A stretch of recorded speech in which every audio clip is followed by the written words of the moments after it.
Good morning, good afternoon, or good evening, my fine friends. Welcome to episode 31 of the 13th season of the Tom Petty Project podcast. I'm your host, Kevin Brown, and this is the only weekly podcast that digs into the entire Tom Petty catalogue song by song, album by album, and includes conversations with musicians, fans, and people connected with Tom along the way.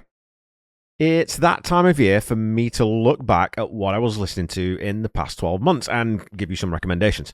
I've listened to a ton of music in the past year, plenty of which was new to me, and in particular, Gainesville exposed me to a ton of new indie artists, some of whom I've had the good fortune to speak to, and you've heard a lot of those conversations. I should also shout out the brilliant Jeff Slate, who released his fabulous album, The Last Day of Summer, on vinyl this past year, but I already talked to Jeff about that album a little while back now, probably about a year or so ago, so that's the only reason he didn't make my list. Likewise, Jake Thistle also put out The Half Left Out on plastic, which I picked up in Dreamville. But also, likewise, I already fanboyed with him over that one. So again, I haven't included it in my list. I did decide to limit this to only vinyl albums that I bought this year, rather than being either, albums on CD or streaming that I discovered, or albums that were actually released this year. So it's just vinyl that I picked up this year. Also, I got to name check the live Anthology Record Store Day release, which I picked up, but I'll definitely be talking about that record as part of a review of the live Anthology set as a whole somewhere down the road, so I haven't included that one in this year's list either. Plus, you guys already know that one. So this year, it's going to be all, as much as I bang on to you guys about supporting indie artists, this year, I'm talking about 8 albums from major labels, but yeah, I'm sure you'll enjoy some of this. Maybe you won't enjoy any of it. Well, I guess we'll see.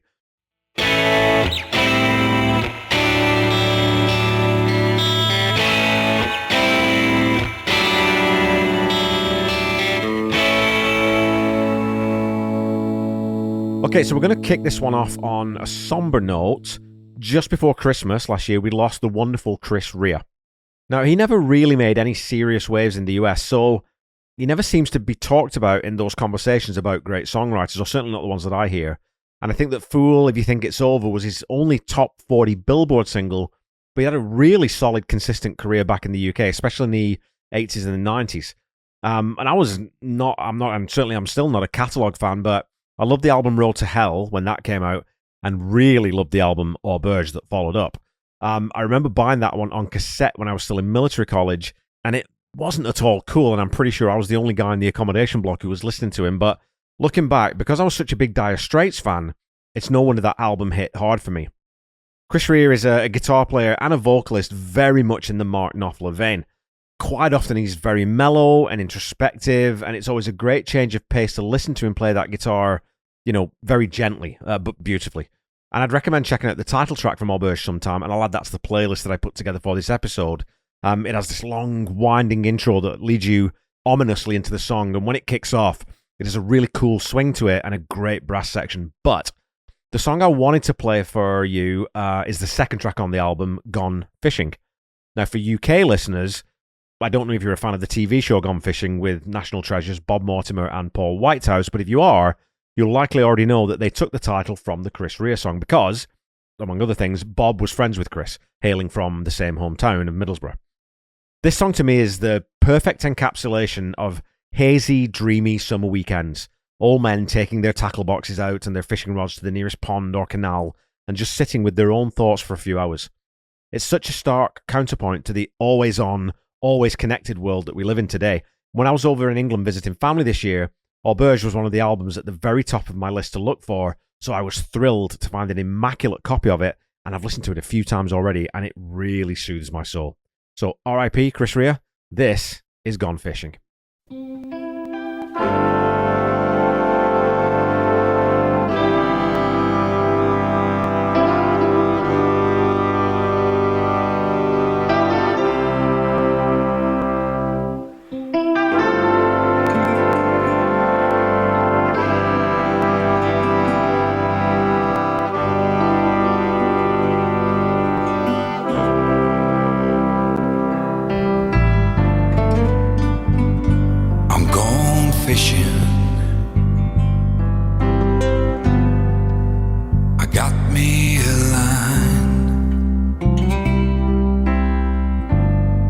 Nothing I do is gonna make the difference. I'm taking the time, and you ain't never gonna be happy anyhow, anyway. So I'm going fishing, and I'm going today.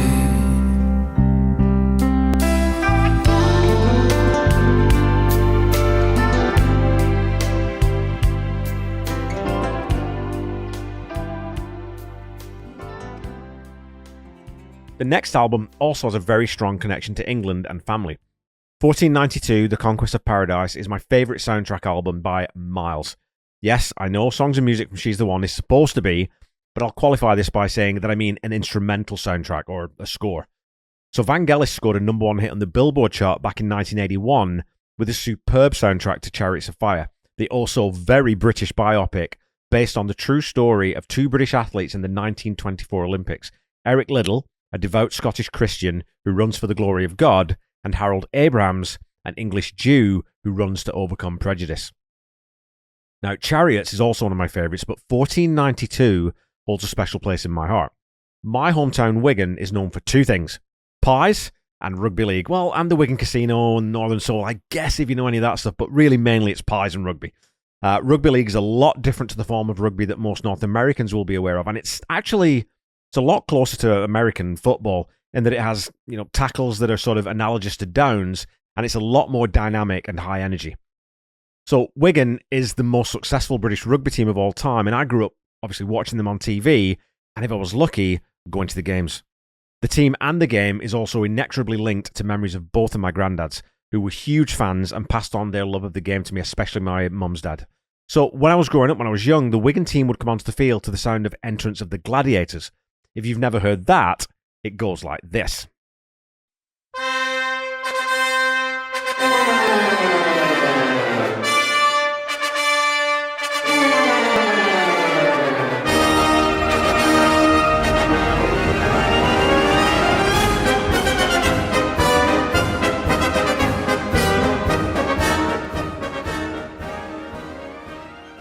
So that was played for decades at our old stadium, the spiritual home of rugby league, Central Park.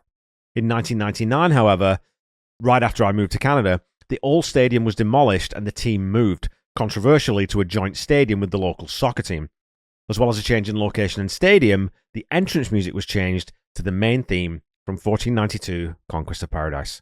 Now, while I have enormous nostalgia for the old ground and the old music, there's definitely something much more intense about coming onto the field, especially for a night game under the lights, to the atmospheric and grand piece from this album. When we entered the streaming age, my mum sent this to me and told me she loved it, and I was able to listen to the whole album and immediately fell in love with it. It's superbly dramatic, thematically soaring and epic, and yet at times still tender and beautiful. So it's my favourite movie score, even though I've never watched the movie. Now, up until this year, the vinyl was very hard to come by, as there had only been one pressing when the album was released. However, when I was at our local independent bookstore a few months back, I just happened to look down as I was perusing the vinyl racks and saw Conquest of Paradise on the soundtrack shelf, down at the bottom, by my feet. It had been reprinted for the first time on double flame yellow vinyl, no less. So I bought it immediately and yammered on to the young lady behind the counter about how important this album was to me and how excited I was to finally find it on vinyl. "Oh, is the movie any good?" she asked. "No idea," I replied. "Never seen it."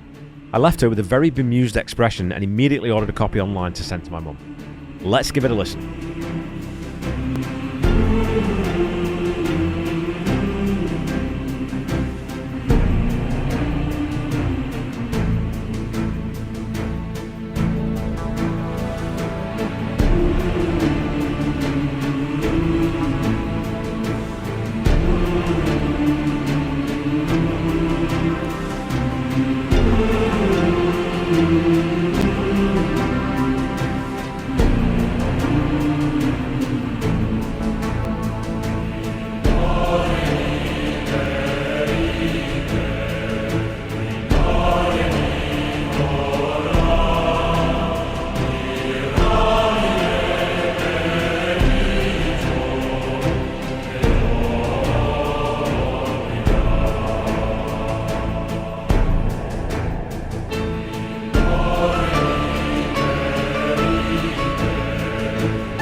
Okay, let's change gears completely again. We've gone from, I'll call it soft rock, to orchestral synth soundtrack music. So let's go to all-out pop. I've long been a fan of Stephanie Germanotta as an advocate, an artist, and it turns out an actress. What I'd never really done is give any of her music a really good listen. But I have to tell you, when I fired up my first Lady Gaga album this year, man, I loved it. Mayhem, her sixth studio album, was released in March of this year, last year, 2025, and I still have no idea what possessed me to think to myself as I was heading out for a walk one day, I think I'll give this a listen. Maybe it came up in the new releases section of YouTube Music and caught my eye. I don't remember. What I'm pretty sure of is that I hadn't heard any of the songs from the album before I listened to it. I mean, I never listen to the radio and I don't go to bars, so it's extraordinarily rare that I hear anything that's in the charts. For example, I couldn't name a single Sabrina Carpenter or Billie Eilish song for you, even though I'm sure and I'm reliably informed that they are magnificently talented songwriters. Maybe I should listen to them, but I've never heard them. The extent of my Gaga knowledge was Poker Face, Paparazzi, Bad Romance, and Born This Way. The first three of which my daughters loved to sing when we were playing the video game Rock Band when they were little. And anytime I did listen to any of her music, I always thought her voice was interesting. You know, and she obviously had a great ear for a big hook and a catchy melody. So I threw on Mayhem on one of my walks, as I said. And man, whether it was timing or mood or whatever it was, I was just hooked immediately. The first 6 songs on that record are top-to-tail bangers. They're musically interesting, and look, I'll qualify this by saying that maybe lots of pop artists are doing similar things. I don't know because I don't listen to this genre, but I found the use of synths really inventive and engaging. And like I've said already, I really, really do like her voice. It doesn't sound as disposable and mercilessly tuned as a lot of the younger artists seem to be these days. And I know this is a product of the industry as much as a choice on the part of the artist, but I've seen Gaga sing live on a few shows, and it's obvious that the lady is actually a very, very good vocalist and can sing in a lot of different styles. So the song I'm going to play for you is not one of the singles, and again, I definitely hadn't heard this one. It's got a great driving bass line and a low, slouchy groove that I just love. I heard the album once and went down to Vinyl Exchange the next day to pick it up on vinyl. Let's give this one a spin. It's the 6th track on the album, and it's a track called Killer that could easily have been a Prince song, and that's Killah. Killer.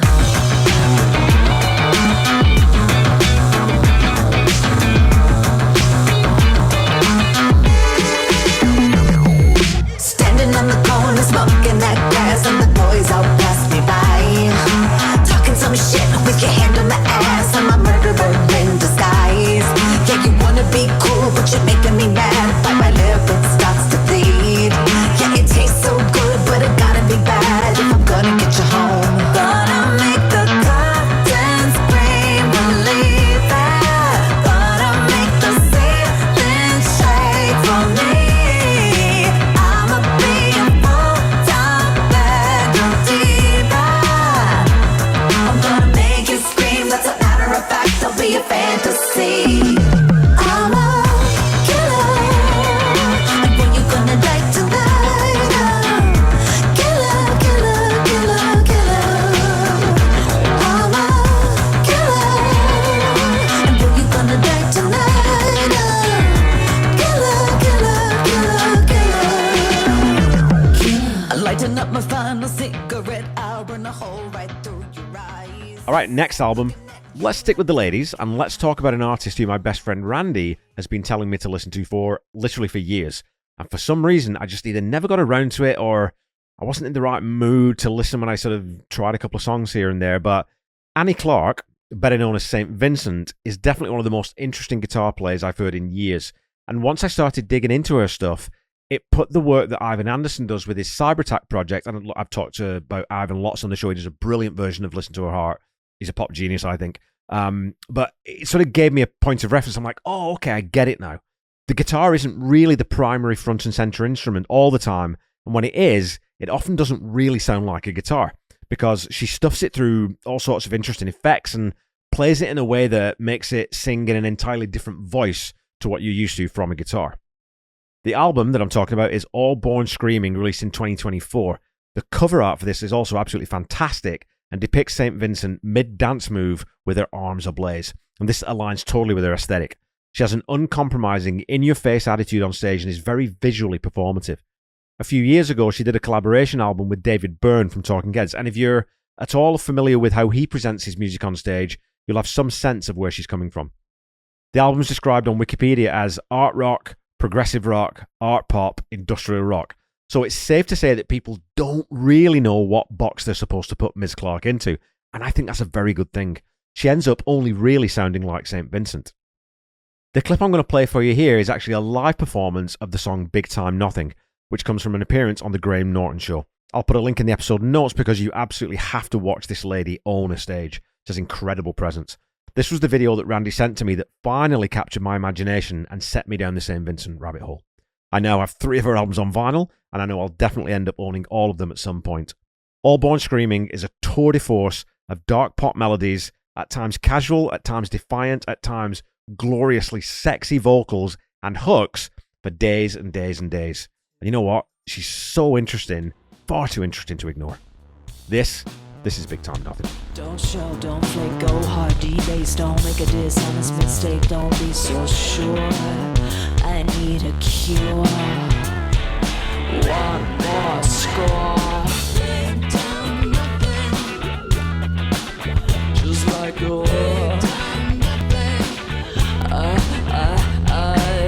I look inside, I look inside, I look inside. I look inside, I look inside, I look inside.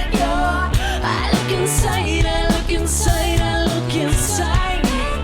I look inside, I look inside, I look inside.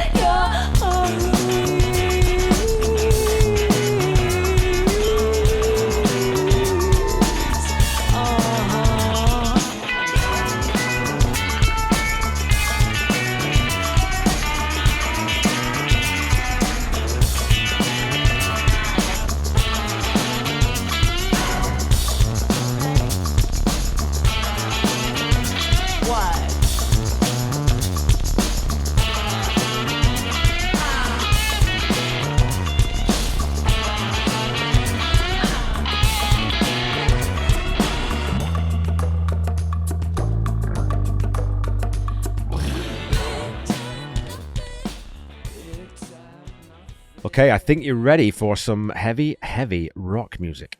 About 15 years ago, maybe slightly less, probably around there, I met a phenomenally talented musician in town named Chris Klein, and that's Chris Klein with 2 Ks. Thankfully, his middle name isn't Kevin, or he'd have a real problem on his hands. Anyway, we met through a shared love for and appreciation of craft beer.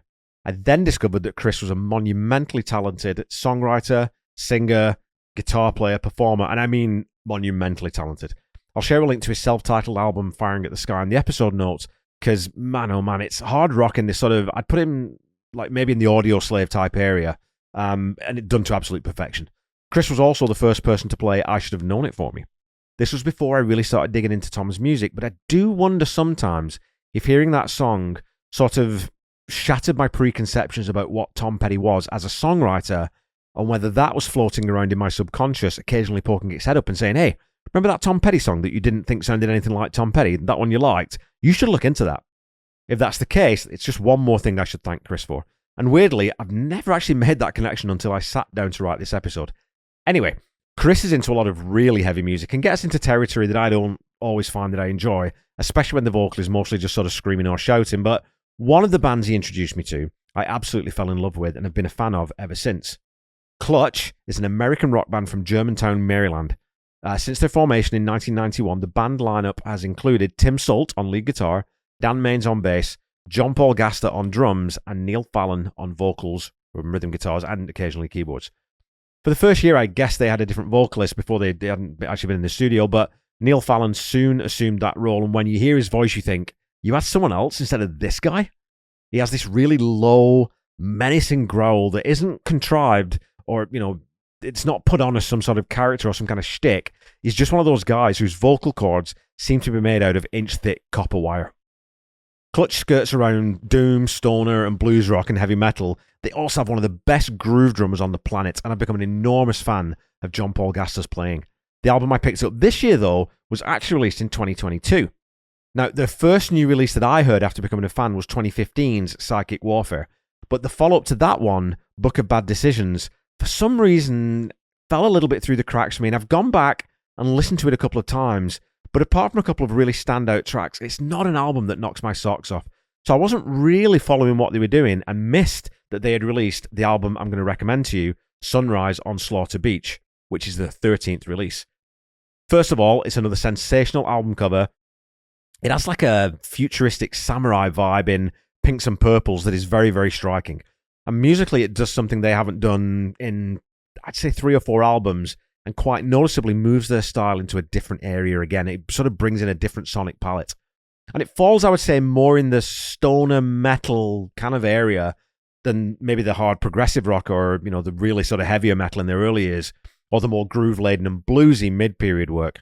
I mean, there's a theremin on this album, for goodness sake. So I saw this in the Clutch bin in the vinyl exchange and thought, you know what? I really should give that a listen. So I did, and immediately drove back to the record store to pick it up. The song I'm going to play for you is my favourite track on the album, the enigmatically titled Nosferatu Madre.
Okay, I've probably lost most of it at this point, haven't I? Bouncing from pop to art pop to stoner rock and classically sort of soundtracky stuff. So let's get you back onto surer footing and talk about the brilliant Margot Price.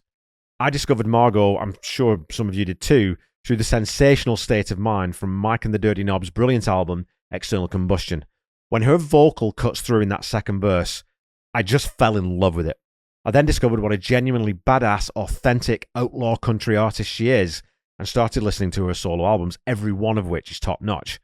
She has a great flair for songwriting and stays true to the same kind of country roots that guys like Sturgill Simpson and Jason Isbell anchor themselves with, and the same sort of sensibilities and, I'd say, kind of feminist strength that Lucinda Williams and Emmylou Harris exude. It's not always provocative, but it is self-assured and it's always real. So the first of her albums that I picked up on vinyl was Strays, when that was released in 2023. I was on a work trip out on Prince Edward Island on the east coast of Canada, and I saw it in the bin, picked it up as a coloured vinyl, great album, and Mike performs on the second track on that album, Light Me Up.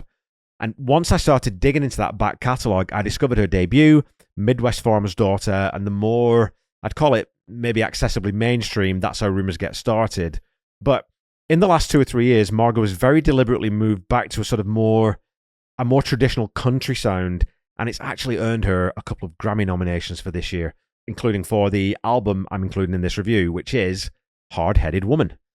I don't think Margot will be overly bothered if she wins or doesn't win. She's found her place in the music world. She works with outstanding musicians, including her brilliant husband, Jeremy Ivey, a fantastic musician in his own right, and plays the types of shows that she wants to play to the types of crowds who get it. When asked about the title of the album, Margot said, "We're living in a time where people are just stripping away women's rights. That's why I wanted this album to be called Hard-Headed Woman." And I picked this one up again at the local record store on red marble vinyl rather than the record store because it wasn't in there, and it spins up beautifully. So let's listen to the most defiant track on this record, the brilliant Don't Let the Bastards Get You Down. Don't let the bastards get you down. Don't sell your heart to no businessman. Just sell it back next time around. Don't let the bastards get you down. There's a new town coming my way on this never-ending highway. I miss my baby's birthday, feeling sorry in the worst way. It seems I'm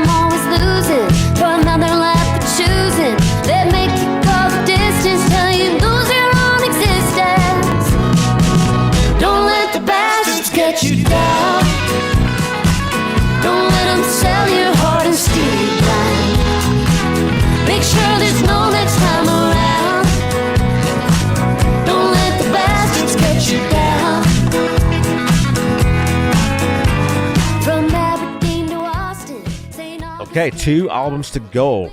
I'm going to end on the wildest song in this list of 8, but before then, we're going to stay on more solid footing, but go back to the old country. In 1995, Pulp released the best album to come out of the UK in the 90s, Different Class. It towered above the other Britpop releases of the time, even though Pulp long predated that movement and were never fully a part of it in my mind. They were again more aligned with an art pop sensibility, and I've always thought that they, and especially their lead singer Jarvis Cocker, were the spiritual successors to Ray Davies and the Kinks. They have a Britishness about them that is as honest as it is tongue-in-cheek, and it turns up the cheeky end of the sort of end-of-pier cockiness while winking at you as if to say, we're just having a laugh. The song Common People is one of my all-time favourites, and one of those that, if you gave me the sort of pick of any song to have written myself, that one would be high on my list.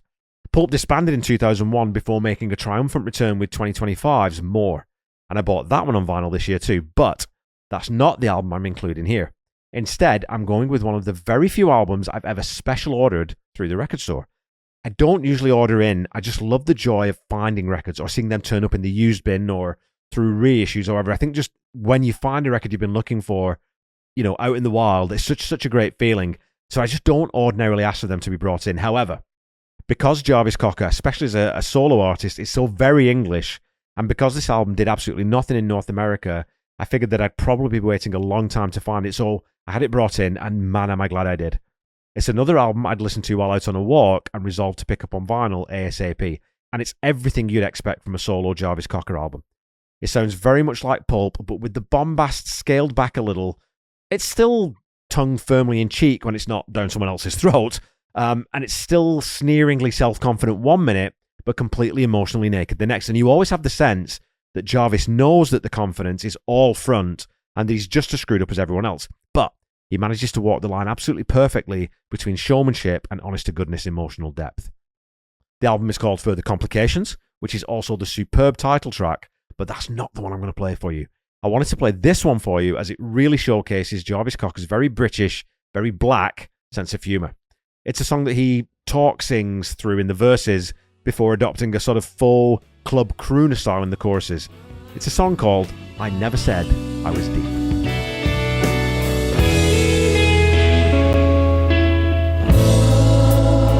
I love your body, 'cause I've lost my mind. If you want someone to talk to, you're wasting your time. If you want someone to share your life, you need someone who's alive. And if every relationship is a two-way street, I have been screwing in the back whilst you drive. I never said I was deep, but I am profoundly shallow. My lack of knowledge is vast, and my horizons are narrow. I never said I was big. I never said that I was clever. And if you're waiting to find what's going on in my mind, you could be waiting forever, forever and ever. Okay, folks, let's finish up. How do we all feel about progressive metal? Odd time signatures, lots of them rammed into one song, big epic pieces that talk about the human condition, or quite often elves and dwarves. Well, I'm a huge Genesis fan, as many of you know, and most of my favourite Genesis songs are not the hits, not your Invisible Touches, and, you know, I love all the stuff from Invisible Touch, but the stuff that I really, really love are the 8, 9, 10-minute, multi-part, weird, proggy tracks, especially the stuff from the Pete Gabriel era. And I still think that Supper's Ready is the greatest achievement in prog rock that anyone has ever recorded. That one comes in 7 parts and 23 minutes. It's a bewildering kaleidoscope of tangents and melodic segues. It's therefore absolutely baffling to me that it took me this long to clue into the absolute genius of the band I'm presenting last year, Dream Theater. I actually saw this band open for Iron Maiden the first time I ever saw them live, and I thought they were awful. Dream Theater, that is. But it turns out that tour was a bit of a disaster, and opening for Maiden, their sound check wasn't as good as it ought to have been, and the onstage mix was really pretty bad. Throw in sitting in the nosebleeds in a hockey arena, and you're not going to get the best listening experience. After that, though, I basically wrote them off and never once gave them a listen. Then, earlier this year, I was talking about some other band with a friend on Facebook, and then he recommended the album Metropolis Part 2, Scenes from a Memory. I was heading out on a long walk, a couple of hours I think it was, and I threw this album on and was completely and utterly blown away and completely hooked. It's a long album at 77 minutes, but it tells the story of Nicholas, a man undergoing past life regression therapy to uncover repressed memories of love, infidelity, and murder from his past life as Victoria Page in 1928, inspired by the film Dead Again, leading to a cyclical tragedy involving jealousy and mistaken identity that ends with the revelation that his therapist is... Actually, you know what? I won't tell you. You should go listen to it. Now, if that sounds high concept, wait until you hear the music. You know those bands like Rush or Zeppelin or, Tom Petty and the Heartbreakers, where every band member is basically a virtuoso in their field? Well, Dream Theater are one of those bands. Every one of them can play in 7/8, 3/4, 4/4, 9/16, and 2/4 in the space of 30 seconds in the same song, but make it sound natural and coherent. James LaBrie has this beautiful, at times operatic, at times growly and menacing voice that sits over the top of the staggering brilliance of John Petrucci on guitar, Mike Portnoy on drums, John Myung on bass, and I hope I'm pronouncing that right, and Jordan Rudess on keyboards. There's so much complexity, so much speed and shredding, and so much aggression in places on this album, but it's interspersed with gentle melodic passages, jazzy interludes, and tender moments that it leaves you somewhat exhausted once you've finished listening to it. One more cool thing about these guys, before I hand you over to them, is that they basically write their music together before divvying up the lyric writing responsibilities.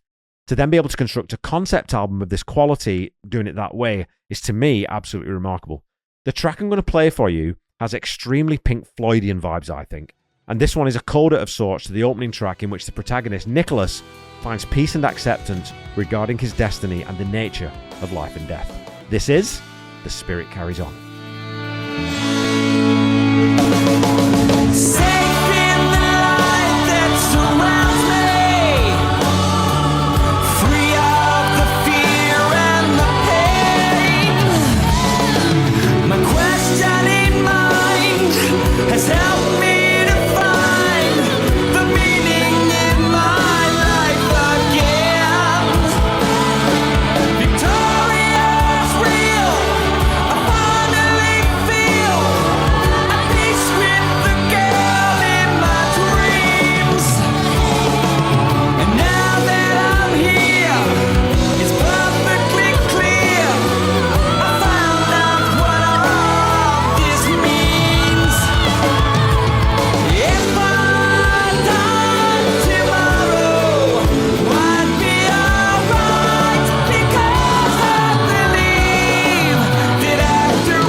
Okay, Pettyheads, that's it for this week. Thanks for indulging me again today. I hope you found a few songs that you might want to check out a little further and maybe even check out an album or two. Again, there'll be a link to a YouTube playlist in the episode notes, so if you want to go listen to the songs in their entirety or some of the songs, you can go find that there. I'm really looking forward to seeing what 2026 brings, and especially musically. I do have a little project that I'm going through to listen to 52 new albums in 2026 based on recommendations by friends online. Also, by the end of this year, I'll have wrapped up Highway Companion and Mojo, and I'll be moving on to the very last album in this first iteration of the Tom Petty project. Let me know if you enjoyed this year in review. I listened to a lot of music this year and probably bought about 75 or so albums. More to come in the coming year, no doubt, and I'll be doing another one of these in 2027.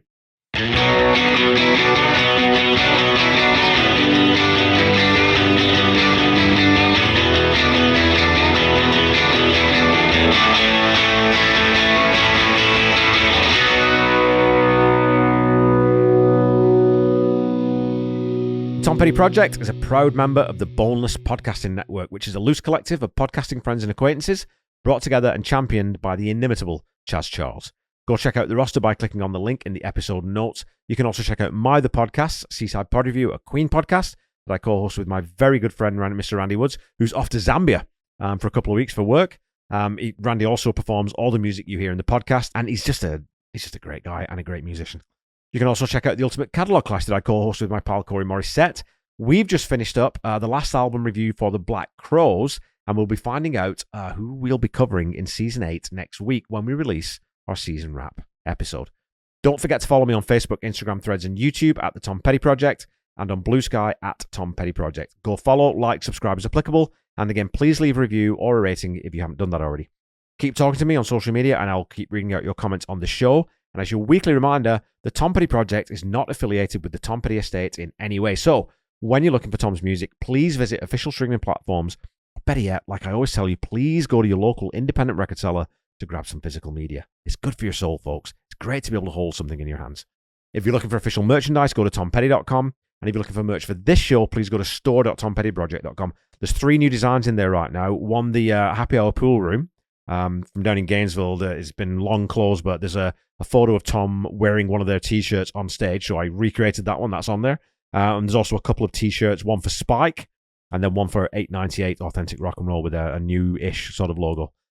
Don't forget to check out the Tom Petty Nation and Tom Petty Fans Forever groups on Facebook, and make sure you check out Tom Petty Radio on Channel 31 on Sirius XM. Until we meet again next week, keep listening to and sharing Tom's music. Try to be kind. Try to say I love you to someone at least once a day. Stay safe and healthy, and I'll be back with you next week to talk about the last track on The Last DJ, the Mike Campbell-led Can't Stop the Sun. Bye-bye.